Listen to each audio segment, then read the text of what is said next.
Hulk সবসময় বলে যে তার থেকে শক্তিশালী এই দুনিয়ায় আর কেউ নেই। ঠিক আছে, তাহলে একটা কম্পিটিশন হোক বক্সিং এ। ঠিক আছে, তাহলে চলো হাল্কের কাছে যাই এবং জিজ্ঞাসা করি। হাল্ক, তুই কি থ্যানোসকে হারাতে পারবি?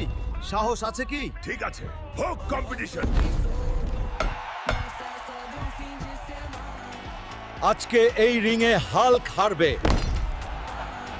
হাল্ক জিতুক বা থ্যানোস, টিকিট বিক্রি হবে আর পকেট আমার গরম হবে।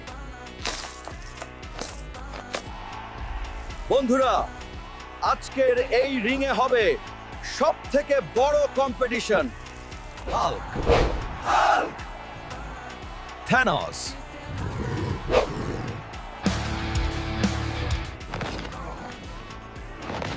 বন্ধুরা, ভিডিওটাকে একটা লাইক আর সাবস্ক্রাইব করে দাও, আমার শক্তি বাড়বে।